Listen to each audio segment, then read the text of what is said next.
Welcome to the very first episode of Booked Up with Jen Taub. I want to warn you, we're trying to do something a little bit different here. It's the opposite of an interview. It should feel like the conversation you have after all the guests have gone home and only your closest friends are still around. When you pour another glass of wine, plop down on the sofa, kick off your shoes, pull your hair back, and stab the bun with a pencil. I am that person who sits next to you, and we dive right in to find out how we're really doing, what's going on in our lives, and we're catching up because it's been a while.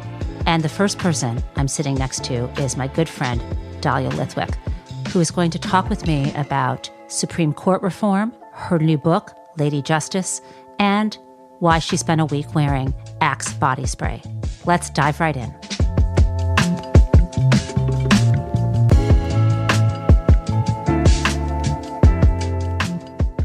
Hey, good to see you. Hi, Jen. How are you? I'm good. Where are you right now? I am in Toronto. So are you back there for good or what? We are here through June when my son will graduate high school. And then we are empty nesters and we'll probably just live in a surf hut somewhere. A surf hut? Probably not in Toronto. Malibu or something like that? I don't know. I want those little cocktail umbrella drinks. My God. I want some stopping. To start. The best cocktail umbrella drinks I've had, but maybe it was because it was my first post-COVID travel, was in Cayman. So if you're interested in both cocktails, beautiful beaches, and a tax haven, I was going to say, and financial misconduct left and right. I think it's unfair for you to call it misconduct if it's perfectly legal in that jurisdiction. That's which true. may bring us to the topic of legitimacy of the legal system, just like that. But so I just want to know, though, because your book, Lady Justice, came out at the end of September. It's been you're pointing at it. If we could only see. I have it right here. See? Look. Okay. Listeners, there was pointing. I'm wondering how the book tour has been for you. Any surprises along the way? I mean, I think that it is fair to say that the days of the 9-city Barnes & Noble book tour are over, definitively. Probably pre-COVID were over. So the thing that used to be unrolled as a book tour, I think there's reason to believe that had stopped working even before people stopped going to bookstores. And I think one of the things that folks are trying to figure out now is what fills the vacuum. Mm-hmm. And so, what I was doing, which I love, is going to law schools and talking to law students and speaking to groups. And it was really fun, Jen. The best part, I will say, is the vindication of the midterms, because it would have been incredibly depressing to be flacking a book about women in power and democracy if the midterms had kind of proven that women just didn't care about Dobbs and that they, had that 2-week fuss about it, but had moved on to gas prices. And so the fact that none of that was true made it very, very fun to go around and talk to women's groups and to Planned Parenthood and groups who had been holding their breath, hoping that the midterms was not going to be a splat. And so I think it's very, very fun, deeply fun. You know this from your own book, to be so in your head for such a long time and think right until the last second, my dad will enjoy this, but not really envision it being out in the world. And then, I spoke at FAU in Florida, and everybody in the audience had a copy of the book. And then you're just oh my God, this is the best feeling in the world that it's out in the world. So that part, amazing. I don't know. I mean, I feel like you're, what? It's like you're talking about childbirth and skipping the part about, labor and delivery. I mean, there was a lot more, I think there's a lot more anxiety and pain. I mean, I did fall in love with the topics I've written about, right? And you're in your own head and it's your playground. But what about the trauma and also the anxiety of seeing everyone carrying your book around? It's not like having one child. It's all of a sudden, it's like the Sorcerer's Apprentice. There's millions of them out there. Everything you're saying. And also, just to extend the childbirth analogy, Jen, I would say at no point did I fear that I was going to squeeze out a baby and some labor and delivery nurse was going to hold up and be God, this is ugly. Like, so it's the judgment, that comes with a book that's really different from what comes when you're, everybody gives you the benefit of the doubt when you birth babies. Here, you're sort of braced for some huge backlash, whatever it is. And that's very anxiety producing, that someone's going to be mad or that you forgot to cite the right source. And I have to say there's been stunningly little of that. But you are right. It is so lonely to write. It is just fundamentally a practice. I used to say to people, like, I want to have written a book someday, but I don't want to write it. And that is completely true. Like the act of sitting for hours and hours and hours by yourself and getting edits back and then getting copy edits back and then getting fact checked. Like it's really, really hard. And then layered over that, I know you had this with Big Dirty Money, but like news is enveloping your book constantly. Right. And so you're trying to stay 2 steps ahead of a news cycle, that keeps swamping the material you've done. And so I don't know how anyone in this moment writes a book without that sinking feeling that it is obsolete by the time it hits the printer. And all this is to say, I would do it again 1,000,000 times.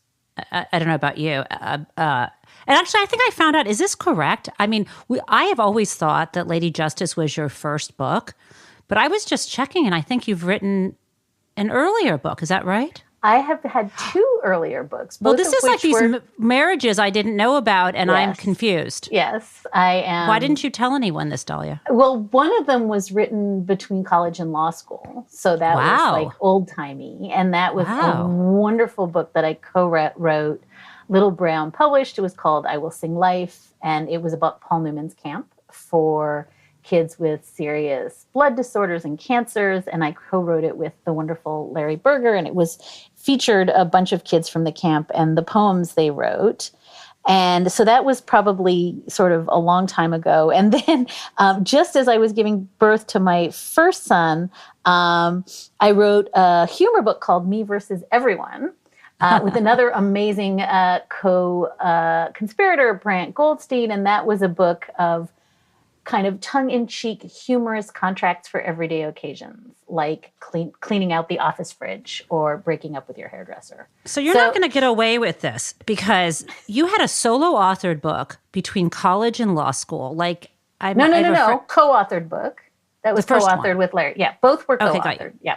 Oh, so this was actually your debut. This was my debut, My Name Alone. And also the first pink one. Yeah. I wasn't going to have anyone else's questions right away, but since we're talking a little bit about the writing process, Barb McQuaid, who you may know, former federal prosecutor, we all love her, also on Sisters-in-Law, produced by Politicon, who is producing this as we speak.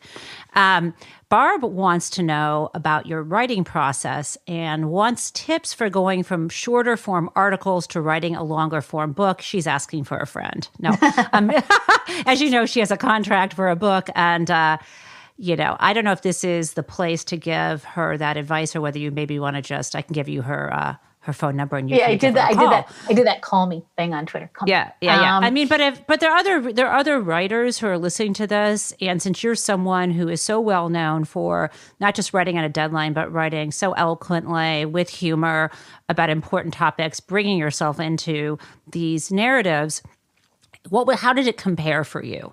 And what would you tell a writer like Barb? Yeah, I mean, that is the question because I've had a 20-year career in which I often joke that I think in 1,200 word units. Like I only know how to construct a 1,200 word argument.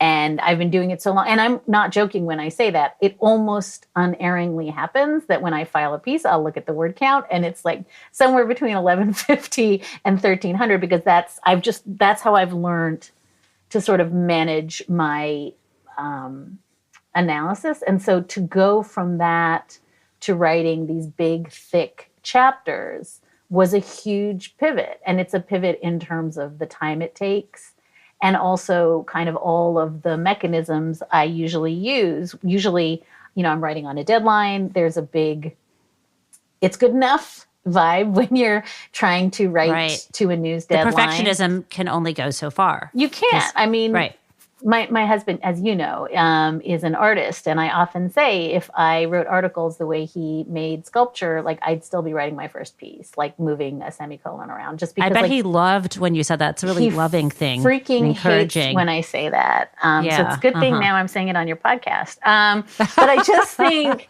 that there is no perfectionism in journalism. And I almost inevitably have to just stop at some point because there's an editor waiting. And that's not the case with the book.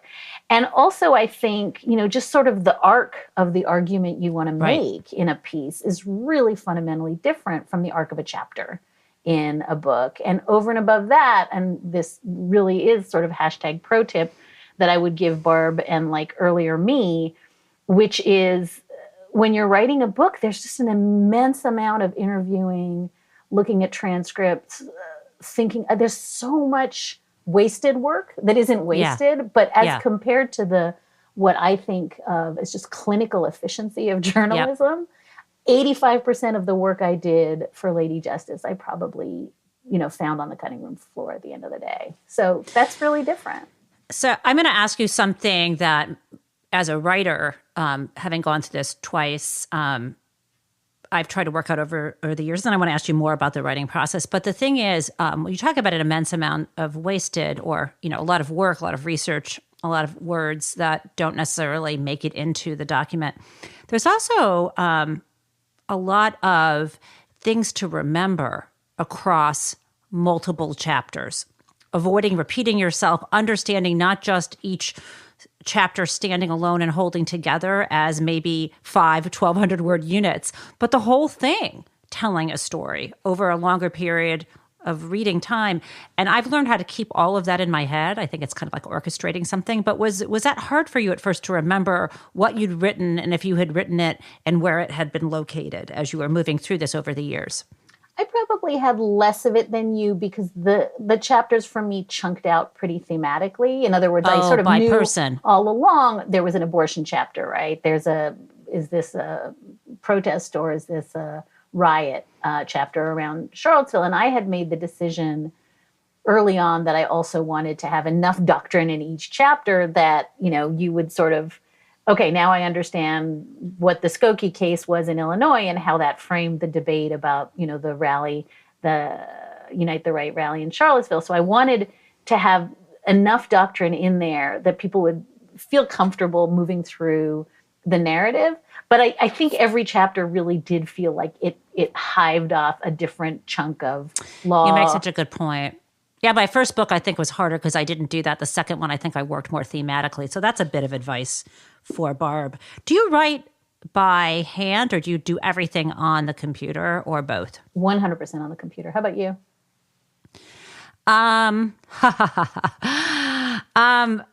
What do you mean by computer? I mean, I do everything all over the place. Like if you looked at my desk, you would see there's some Post-its of things I remembered.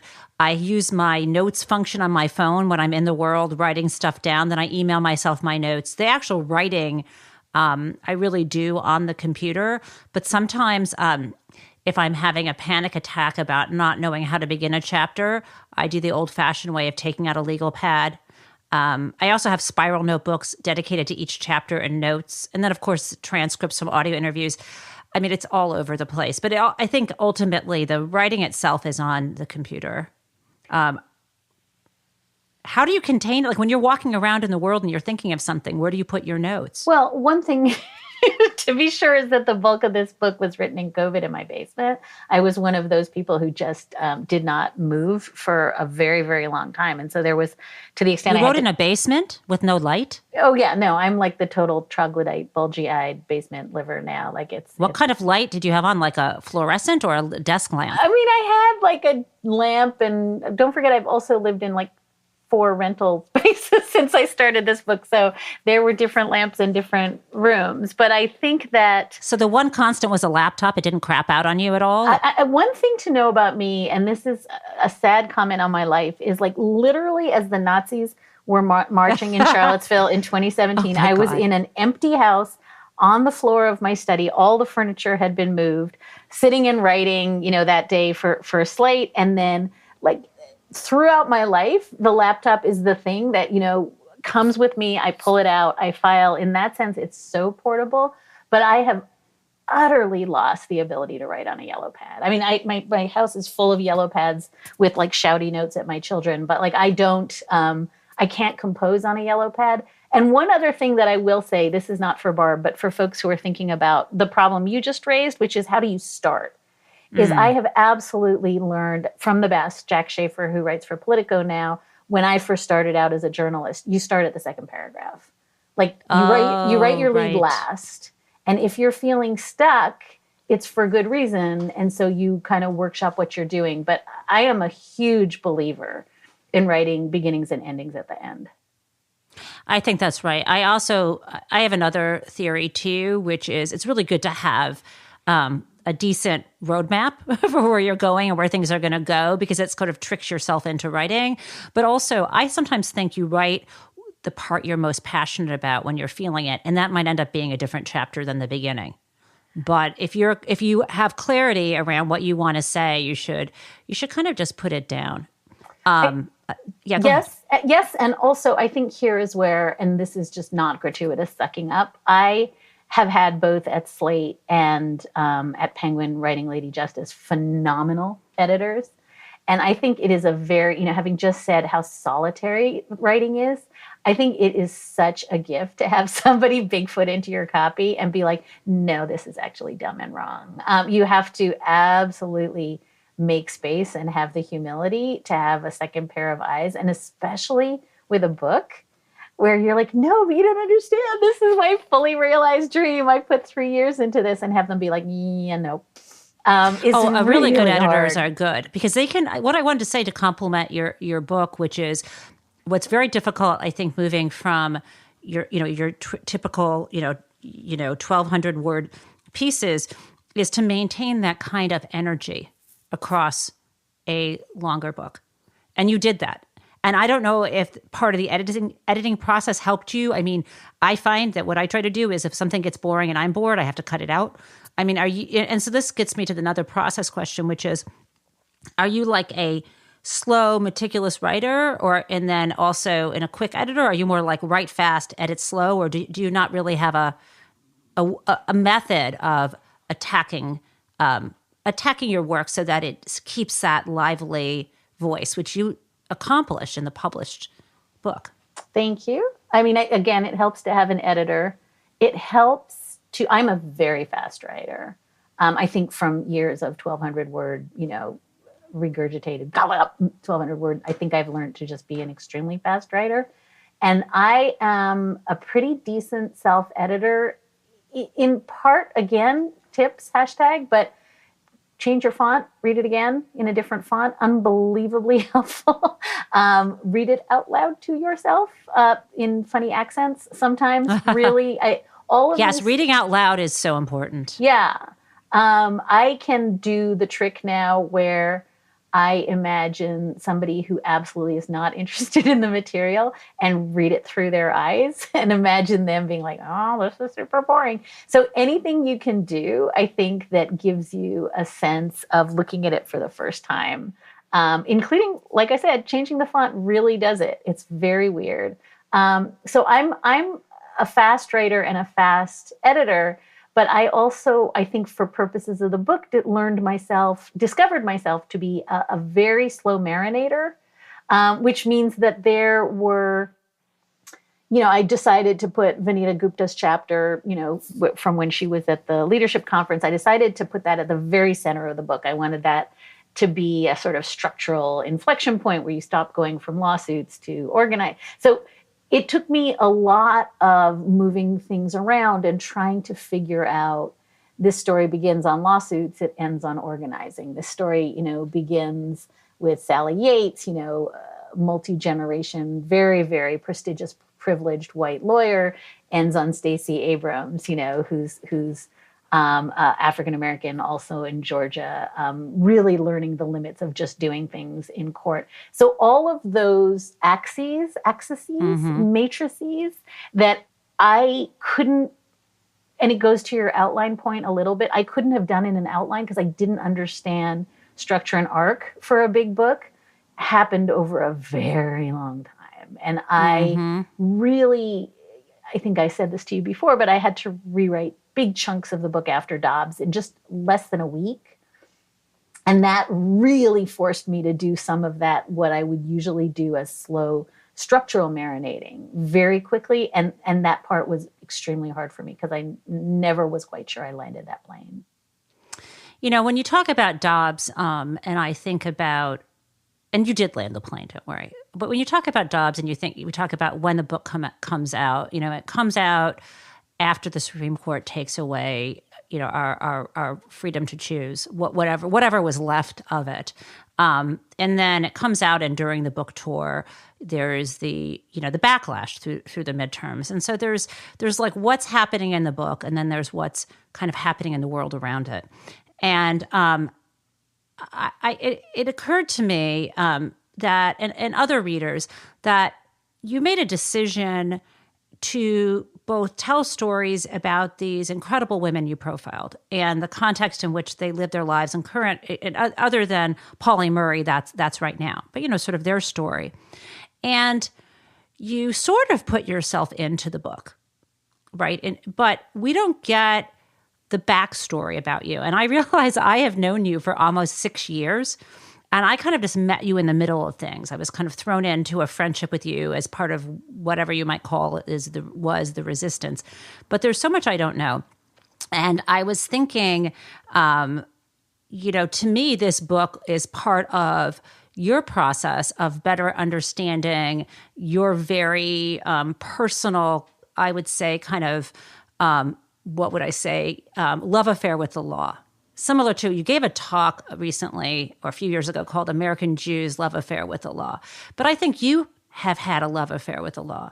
And I started like, free associate and start thinking about love affairs. And I thought about the movie, The Way We Were. I hope you've seen this with Barbara Streisand and Robert Redford. Yeah. I mean, I think it's sort of a Jewish woman's rite of passage. Of course. Yeah. That movie. Because we all end up with Robert Redford in the end. Yeah.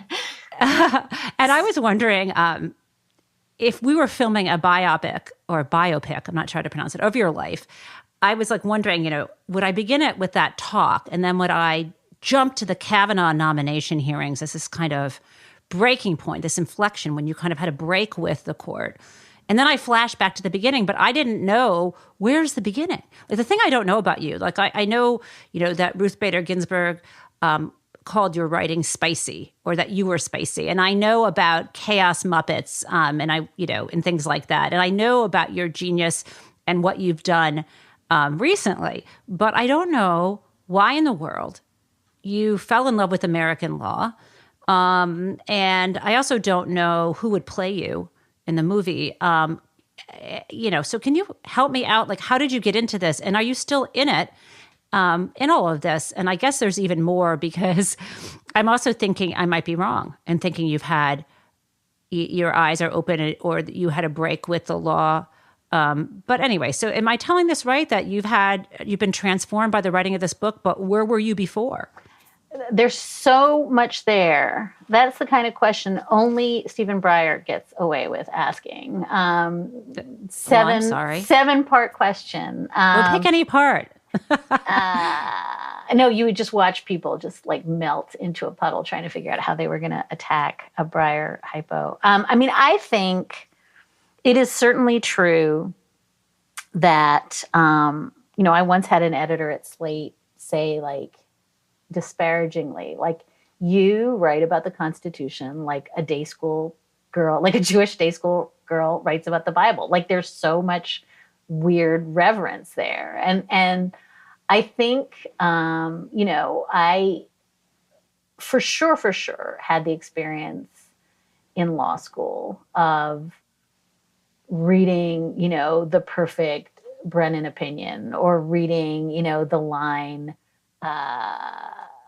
What is a perfect Brennan opinion? I don't know. I mean, I just remember, you'd read like Cooper versus Aaron and you'd get chills. Like, you'd read, I read Brown v. Board and got chills, and that's not a well-constructed... I get chills from reading Shakespeare, but you get chills. That's so interesting. No, it's the same for you. I really did. I remember staying up late one night as a 1L and writing to one of my mentors in college, the great legendary Maynard Mack, who was one of the English, like before our generation, the generation before, and just saying, like, this stuff is literature, it's poetry. And I think he probably wrote back, like, go to bed, Dahlia, you're drunk. But I mean, I really was so moved by, you know, the promise and the possibility. And I think, you know, what you're describing, which is this journey, which for me actually doesn't start with Kavanaugh, probably starts with Merrick Garland being blocked and realizing that the court is now going to be a court in which one of the seats, in my view, is wholly illegitimate. And there's no language for that. And then that's doubled down with Kavanaugh, which, you know, we can talk about, which is in the book. And I think that there was this growing sense that what do you do when you're sort of worshiping at this temple that whether you agree or not with Bush v. Gore, whether you agree or not with Shelby. I don't, just yeah, to be clear, you know, with Shelby County, at least you feel like there are 9 people legitimately there operating more or less in good faith. And something really great. Wait. And you've thought that.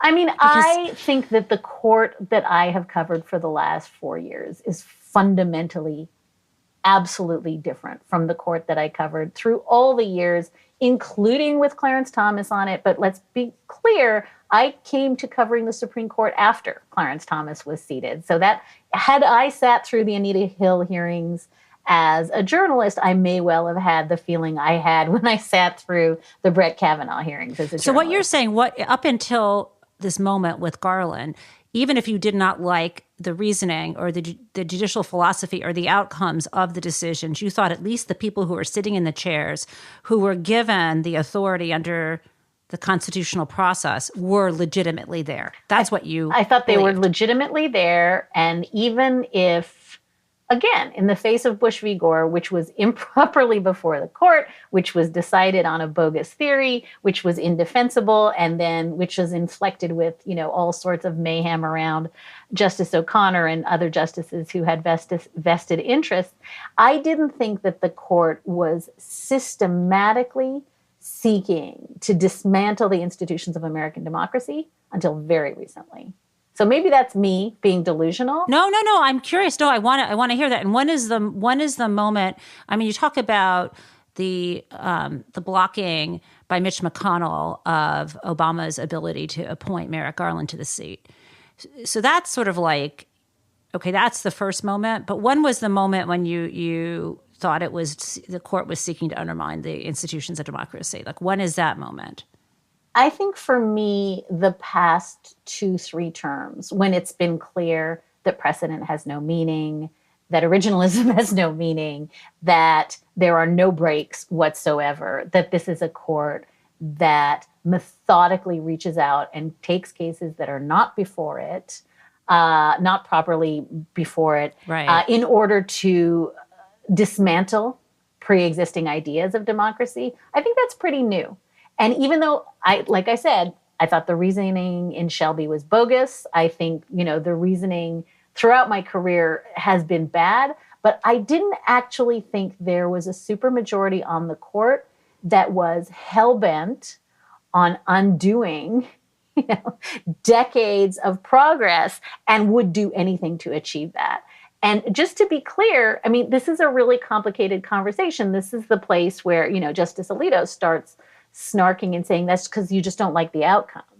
And it's not the outcomes. It's the shadow docket. It's the, you know, unsigned, crappy middle of the night orders that then are held out as doctrine. It's the systematic constricting of the vote. So that when Alito says in Dobbs, you know, if you don't like it, just get out there and vote. But he's actually in a project to make it harder and harder to vote, whether it's by partisan gerrymandering or racial gerrymandering or vote suppression. So I guess I just think there is an element of not just bad faith, but distorting the process to get outcomes that is new to me descriptively. And maybe that just means I was delusional. Well, I don't think, I feel like, I don't need to give you a confidence booster, but like you were not being, I don't think you were delusional at all. I mean, maybe I have thought that the court's decision-making and the selection process, because it goes through the political system, was always at the very least political. And because it's based on party affiliation, who you appoint, partisan. But I agree with you that something has changed where it's kind of like, they're now speeding up their activity in order to do what I think are taking actions that I think strain the court's legitimacy, which kind of gets me to the chief judge of the 11th Circuit. And maybe you can tell us a little bit about why you and L.A. Mistal and others were being publicly mocked. Does that mean you're doing the right thing? I mean, how did you find out about that? Can you tell us a little bit about what went down there? Yeah, so this was at the big Federalist Society gathering in D.C. a couple weeks ago at the Mayflower, the August Hotel. Oh, gosh. And, packed to the rafters with Federalist Society students, first and foremost. But, 4 justices, I think, showed up to get standing ovations that evening. And yes, Chief Judge of the 11th Circuit, Judge Pryor, thought he would test out his comedy stylings that morning at the plenary speech. And as you know, name-checked a bunch of people, including Ellie, including my colleague Mark Stern, including Senator Sheldon Whitehouse, Rick Hassan, and myself by name. I found out the way one usually finds out when people started saying on Twitter, just FYI, this happened. I will say I interviewed Senator Whitehouse about it last week, not about that because we don't care, but I did interview him about something that was materially important, which is, a years-long campaign for wealthy donors to get access and influence to Supreme Court justices, which does matter to me. Through the Supreme Court Historical Society. Among other things, just write a check to the Historical Society and you too can become friends with and go on junkets with and fly justices out to your ranch to shoot. So that actually does matter. But I asked Senator Whitehouse what he thought about being name-checked. And, in addition to the wildly improper behavior, partisan political behavior of a life-tenured Article III judge talking about politics from the dais at FedSoc, what Senator Whitehouse said that was of utility is, well, that means you're in his head, right? And so I think, I have lifetime tenure in the head of Judge Pryor. But I do think, and this is a serious point, and I will make it with seriousness and not flippancy, I don't think that the FedSoc people who joyfully accept, when Jeff Toobin writes a piece about Leonard Leo as a kingmaker, right? And how great it is that FedSoc has seated every current justice on the court and that they have a vetting system to get rid of the Harriet Meyers and that they are, literally bringing up law school students in order to seat them someday on the courts, that piece is okay in the hands of Jeff Toobin when it's written to say what outsized power Leonard Leo has. But that when Rick Hassan and I write that piece in Slate, somehow it's untruthful or unseemly. So as I said on someone else's podcast, you cannot both suck and blow about FedSoc. It's either a benign debate society that does nothing partisan or political and had no role in seating Trump judges, or you take your bow, you say, yeah, we bought and sold the courts. We just got this $3.6 billion donation from one donor to pack the courts. And by the way, the state Supreme Courts, we win. But you actually don't get to be mad at people for saying publicly the same thing that you're saying at your events. And so I think it's really of a piece with Justice Alito, who took a brickbat to reporters last year and name-checked again reporters who were talking about the shadow docket. Instead of going after reporters from your lifetime tenured perch in the courts, maybe don't act like a political hack. There's a fix to this. It's modulating your behavior to accord with, by the way, ethics canons. See, Supreme Court justices are kind of like billionaires. People usually suck up to them because they want something. And this includes, and suck up maybe is the too rude of a term because it's more systematic than that. Law professors wanting to never be too critical of the court because if they are, they know that they can't get their students placed in clerkships. And their own prestige, for whatever that's worth in their institution, is working inside of these institutions and getting power. And less cynically, you can't change the system unless you do if the Federal Society gets it, if they want to have conservative clerks and conservative justices, they need to guide them. And so I can't blame liberal law professors for wanting to play the game to some degree. But at this point, everyone can see what a disaster the court is.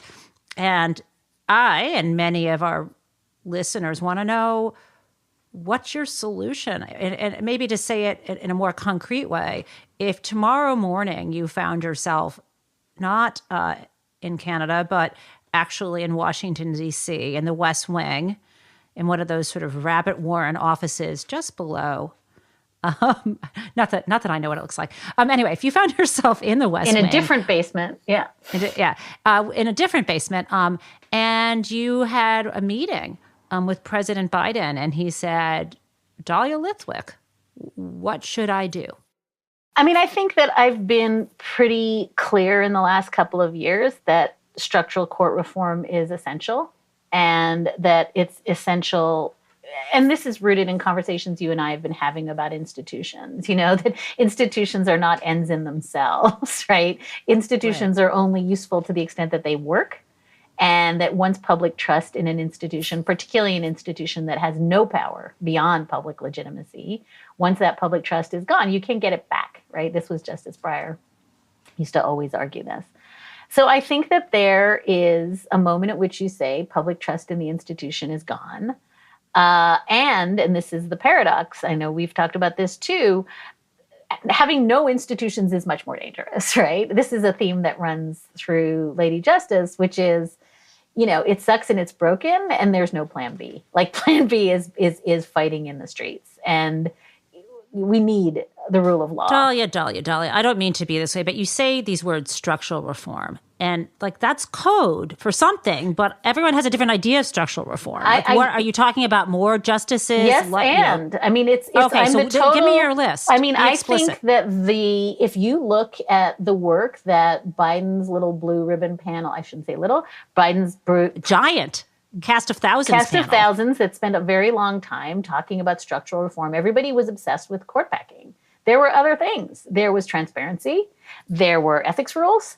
There was talk about jurisdiction stripping. There was talk about term limits. So there's like a million things. And my view is, and this is entirely a failure of the media, which was like thumbs up or down on court packing. That was the totality of the conversation around what the work was that they produced. And I think the answer is do all of it. Certainly do some of it. Certainly don't wait for another 5 years while one or two bills linger on the floor, right? I think that the fact that we haven't been talking about this for 5 years is shame on us. And so do I have a favorite? Yeah, I think we should add seats. I think we should do, some version of every president gets 2 picks. Like this is all easily fixable. But the idea that we're like afraid to touch this, much less talk about touching this, just strikes me as the most galactic self-own of our time. Because the idea that, but then they'll do it to us. They've done it to us. It's done. The idea that they're not going to play hardball when they get control of the courts is insane. So my view is, and by the way, I think the clock has now run on this, but the idea that we can just keep hoping that, Sam Alito's going to wake up tomorrow and be in good faith again is not a plan. Okay, so that's nice, and so you're going to, if you have to, if you're saying all of the above, if you wrote the top of your list, I mean, I know all of this requires having a Congress, who's willing to do it, but this is the sort of kind of a lame duck.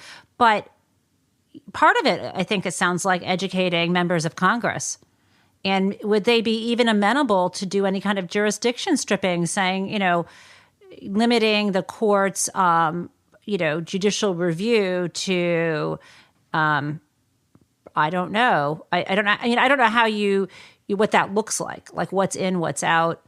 I think on the fundamentals, I would say that this is, again, a flaw of that myopic view that not just in the halls of Congress, but I think around the country, that it has ever been thus, right? That there's always been 9 people on the court, not true. That no one's ever added seats, not true. That FDR's court packing plan was an unmitigated disaster, not true. Oh, that's so important. That is like listening to the hearings on this topic. Can you go back to this? Because everyone says, FDR failed when he attempted to pack the courts. Can you actually explain to me what he actually said, but what he did, and why it was maybe a success, not a failure? I think that historians bicker about the causality here, but I don't think there's any doubt that even though FDR did not manage to add seats to the court, what he achieved is what the historians have come to call the switch in time that saved 9, which meant that conservative justices retired, others flipped their votes and started approving New Deal legislation that they had been blocking.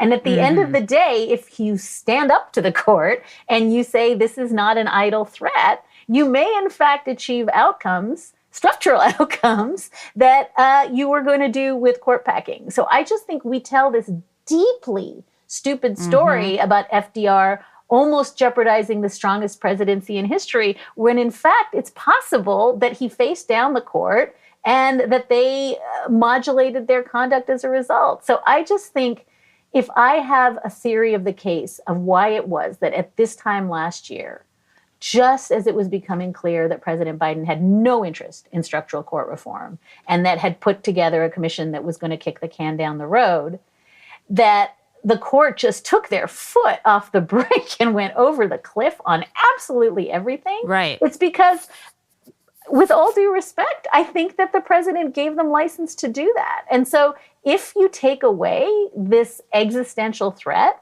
and you say, no, I'm not interested in that, you are giving, I think, carte blanche to the court to behave as badly as it wants.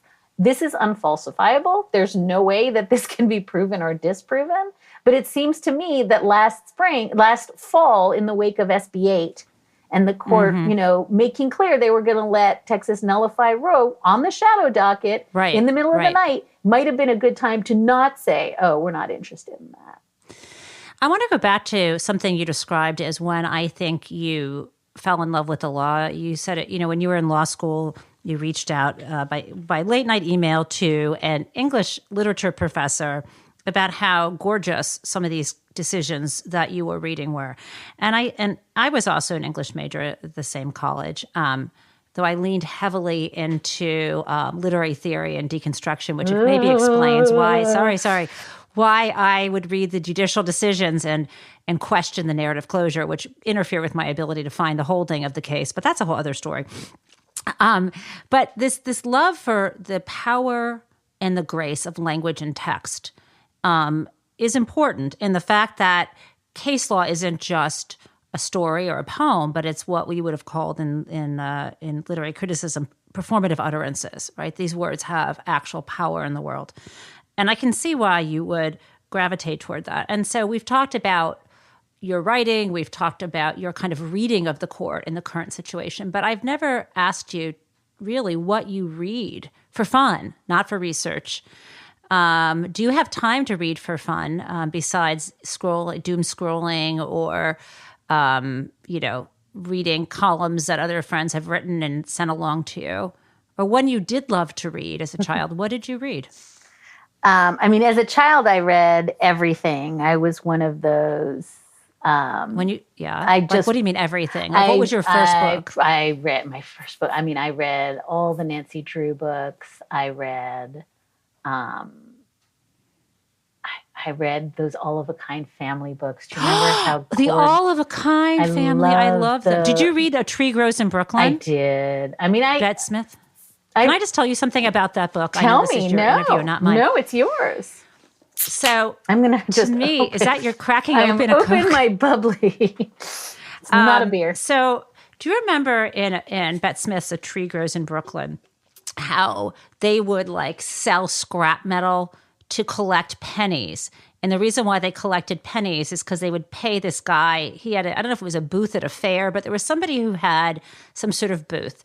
And the kids would see these strings, let's say, 20 or 30 or 40 strings, and you could pay a penny to pull a string. And if you pull a string at the other end, there might be a piece of candy. But what she really wanted, I think, was a pair of roller skates. I might be remembering this right. And she never knew which one. The representation was that if you pull the string that one of them you could pull and you would get your roller skates. And so one day, I think she got enough money. She decided, I'm going to get a whole quarter. I don't know how she got it. So she could pay for all of them. And it turned out there were no roller skates. Womp womp. Womp womp. And I don't know. I mean, I think to me that had a big impact on, I don't know, is that a metaphor for the court, for capitalism? I was going to say, it's the pay no attention to the man behind the curtain. It is certainly a metaphor for the arc you're tracing of how I, have really come to doubt some of my fidelity to the institution. But the difference is it's the only game in town.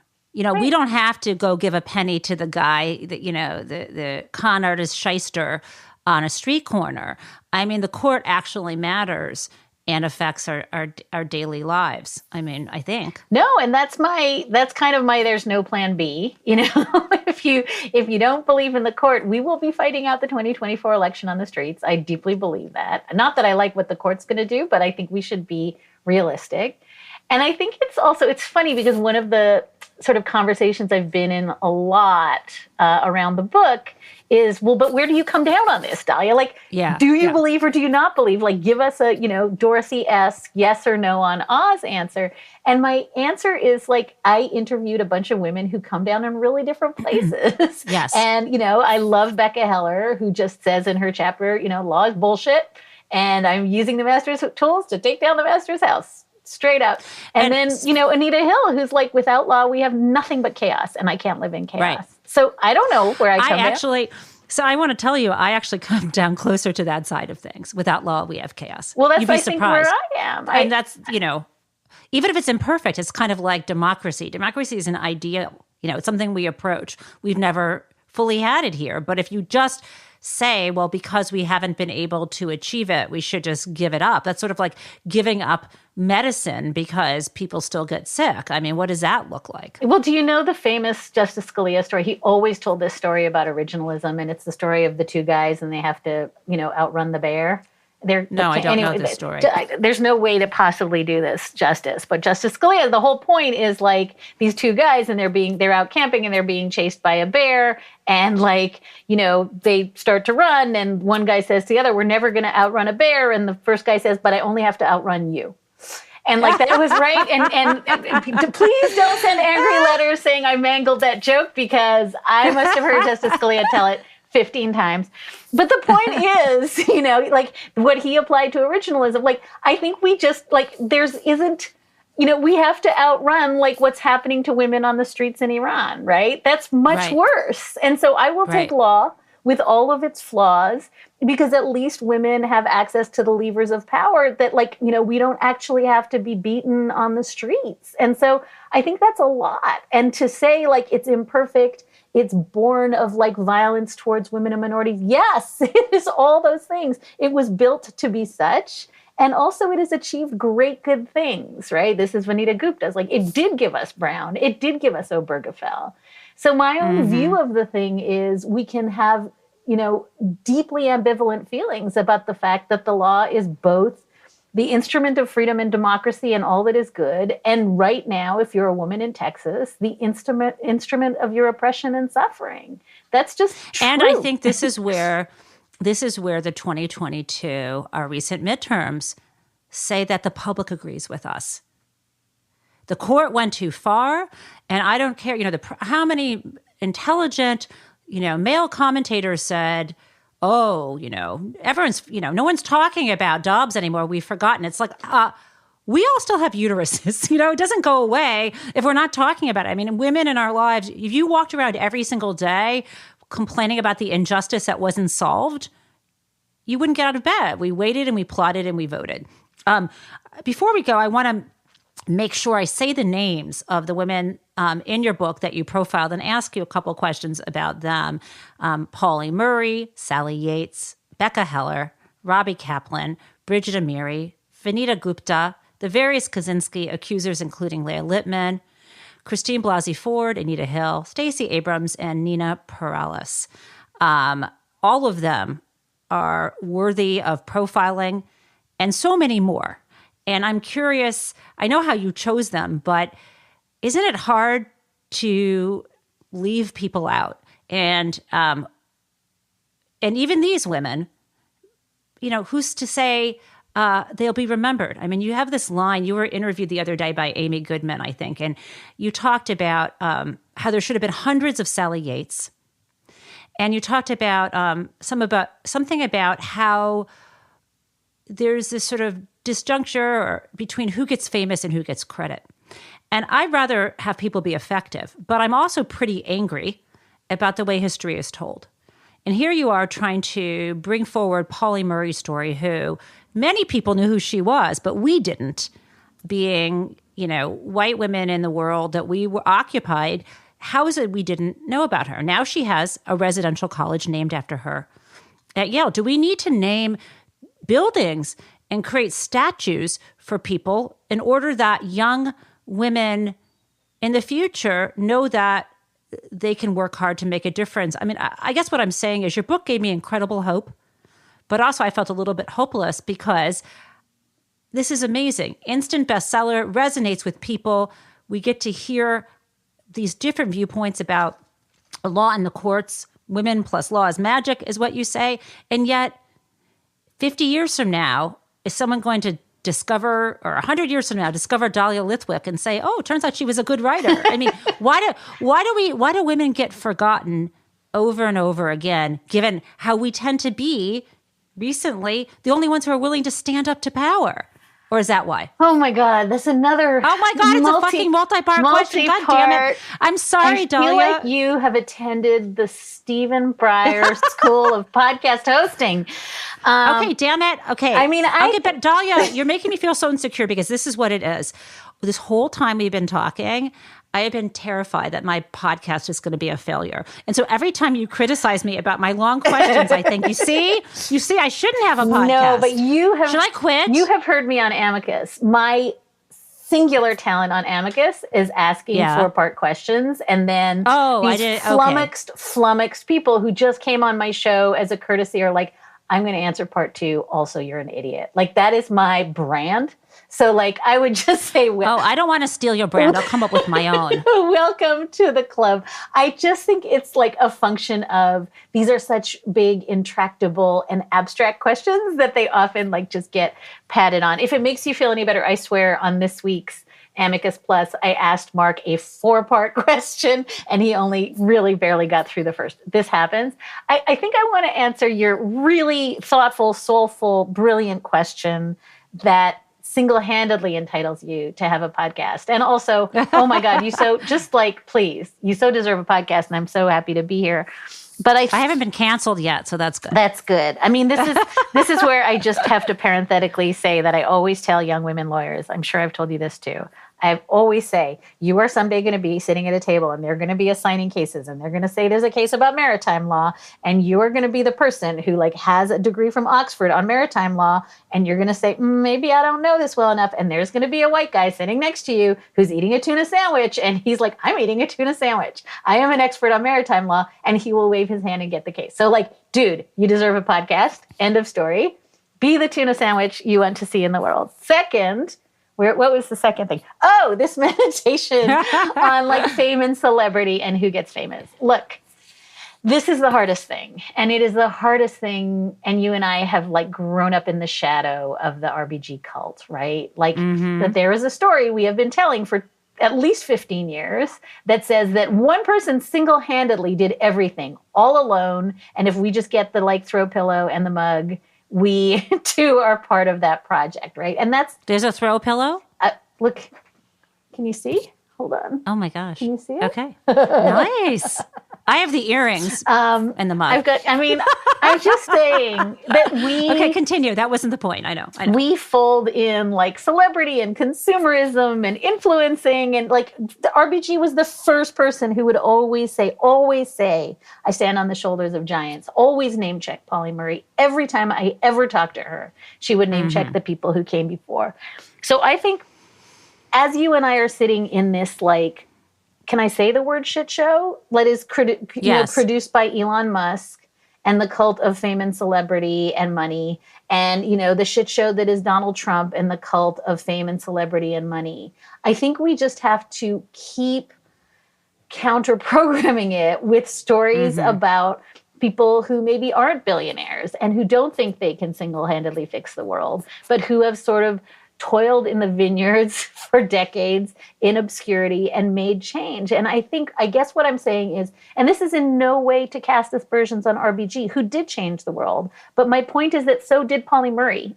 And so this kind of crapshoot of who becomes famous and who gets on the court and who has law libraries named after them and who has tote bags, it's freighted up with race, right, as we know for sure. Yeah. It's freighted up with gender identity, as we know for sure. It's also just freighted up with freaking luck. And so what I wanted to do is surface the stories of people who didn't care that they weren't going to get famous because they just did the right thing. On the theory that I think for every 2L who is looking around saying, how do I make a difference? Is it getting famous and like buying Twitter, or is it just like digging down and doing justice work? I want them to see a pathway to that second thing. Well, toward that goal, and as we wrap things up, I wanted to surprise you with something, Dahlia, which is next semester, I teach a class, second time I'm teaching it, that I designed called Money, Law, and Power. And we read 4 books. And one of the books we're reading next semester is Lady Justice. Oh, that makes me so happy.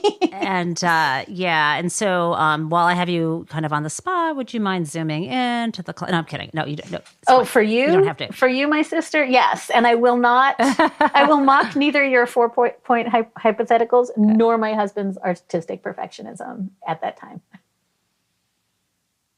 Can I ask you one last thing? Of course. So I know this is going to make me fail the Bechdel test, but I have known you for nearly 6 years, and I have no idea how you met your husband. We don't talk about dating and stuff. I mean, we're supposed to be close friends, but we don't do that. I mean, not that you're dating. Gosh, Erin, she's not dating. I learned a lot about you at that dinner, I will say, a few weeks in New York with Danielle and with the Avengers. I learned many things about you that we can discuss in your class after this podcast. Oh boy. All good. That was fun. All good. How did you meet Erin? Listeners, you need to know that Jen Taub couldn't get the drink she wanted at the restaurant we were sitting at. And so she went to the bar next door and procured a drink and brought it to the table. That is the kind of badass person. I don't like wine. I am not a wine mom. I just need to give some context, Dahlia. You're belittling me, darling. And I just want to... That was so cool. No. But what happened is I had given a talk at NYU about a paper I'd written about tax. See, this comes full circle from Cayman. It was about tax reform. And I am not a tax person. I'm a follow the money person, but usually I do financial market regulation, securities regulation, and white collar crime. I don't do that, but I write about it. And I'm branching out into tax. And it was quite an honor and quite a terror to be doing this. And I had given that talk and been completely flambéed, and then went out to a dinner. And in the middle of the dinner, I happened to be seated next to someone who said incredibly Nazi-ish fascist things. He does not teach at the law school, but I later discussed with my host what had gone down, and he did a great job of explaining and saying this guy would not be invited back. So I had gotten up in the middle of the dinner and walked out. I said, I need to check on something, and I just didn't come back. And I met you guys somewhere else where you had already started dinner, and I really needed a drink, and I don't drink wine, and I really needed a martini. And so next door, they apparently had them, but then I had to take it away in a plastic to-go cup. It was so cool. And let me tell you, that is no way to drink a dirty vodka martini. It was terrible. It was so cool. And by the way, then I came home from New York with COVID. So I don't know. Did you get COVID at that time? I got COVID, I think 2 weeks after that. You did not give me COVID. But I want to ask you about that. Okay. Is it true that your publisher actually, you got locked in a hotel room? I was stuck in a hotel in Manhattan. I was sick as a dog. I had to cancel some very cool book events that I'd been looking forward to. And Penguin Press and my team at Penguin sent me matzo ball chicken soup to my hotel. That's incredible. And because as you may recall in COVID, you're just in this like welter of like pain and feelings and you can't taste anything and you're so sad. I just like wept into the soup for 3 days and it sustained me. So yes, I was very, very lucky. But the funny, if we're just gonna just freestyle for a minute, I will say I had just come back from the once in a lifetime experience of interviewing Margaret Atwood in Palo Alto. And I was heartsick that I had given 84-year-old Margaret Atwood COVID, in which case, all the chicken soup in the world was not going to fix that. I did not, listener, I did not give her COVID. Well, good for you. Wait. I mean, that would be... Am I supposed to answer the question of how I met my husband? Oh, my God. I already forgot about Aaron. I mean, yes. How did you meet Aaron? Sing the theme song? I met Aaron very shortly after I moved to DC and started covering the court. Within a very, very compressed amount of time, my very close friend, Julie Hilden, who has tragically passed away since, invited me to a party in her fantastic apartment in New York and said, all these fancy journalists are going to be there. You should come. I came to the party. I was living in DC. Aaron was the only not fancy journalist at the party. And here is where I disclose that I, instead of flirting with the very handsome man who was trying to flirt with me, I just left Reno, Nevada, where I'd been doing family law. I just tried to relitigate his divorce settlement for him. I was like, wait, let's talk about the China again. So I almost... Wait, Aaron was divorced? See, now you know things. Yes. And what kind of China? Who cares about China? I felt that he had not gotten an entirely fair settlement, and I thought it was incumbent on me. And let me be clear, listener, he's very cute. Oh, God, this is so funny. He's very, very cute. And he's just trying to, like, talk to me. And I'm like, so help me understand how the assets were allocated.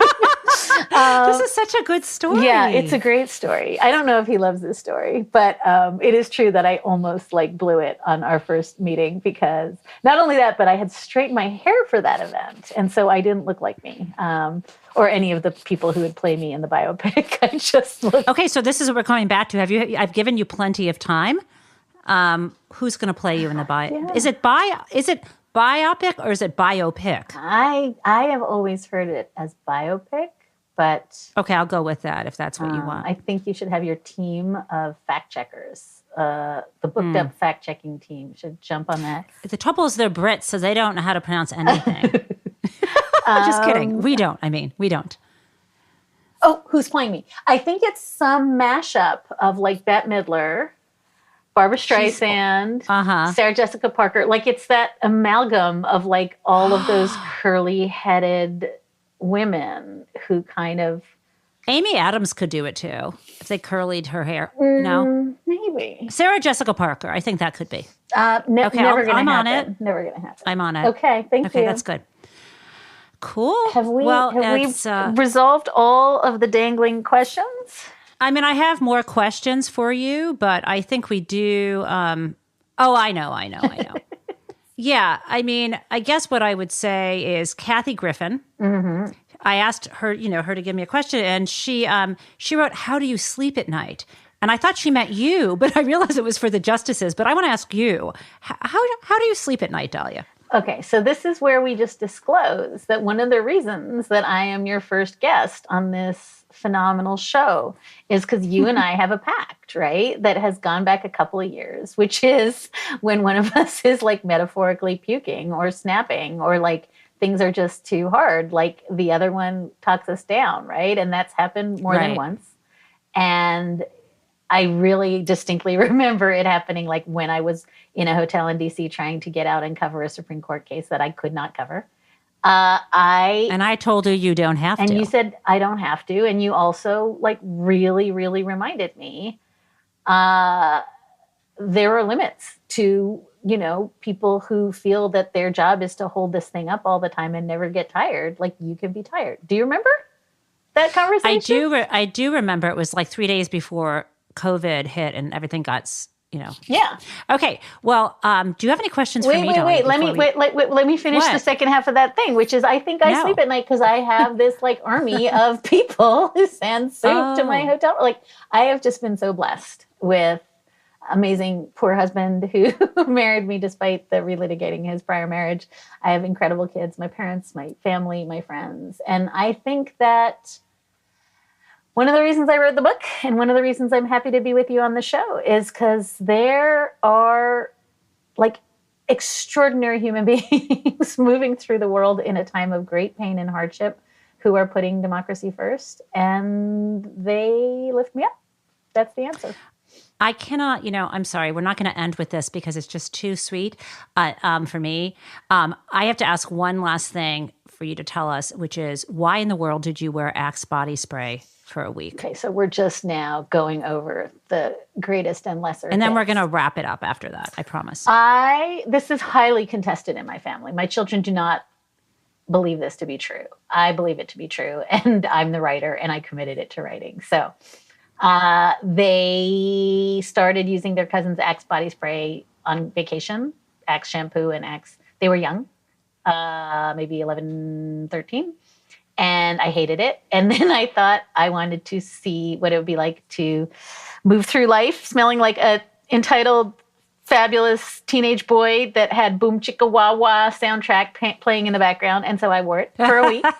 And amazing things happen. You may have to, in your show notes, just link to the piece. But I have never had a better time in my life than I had smelling like a 14-year-old boy for a week. And fun coda, the good people at Axe were so happy with the unsolicited, unpaid for free publicity that they sent me a box, no word of a lie, 4 feet tall, full of Axe products to thank me. And we were using Axe in my household for years to follow. And with that, I'd like to thank our sponsor, Axe Body Spray. Boom, okay, chicka, wah, wah. Love you. Love you Thank too. you so much. Congrats.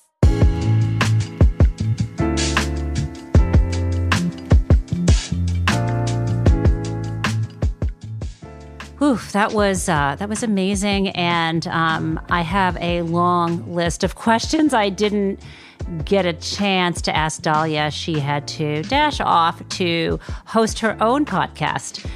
So I'm curious whether there were things that you also wanted to know that we didn't get to. If so, please email me at bookedup@politicon.com or send a postcard or letter to Bookedup, P.O. Box 147, Northampton, Massachusetts, 01060. And see you next week.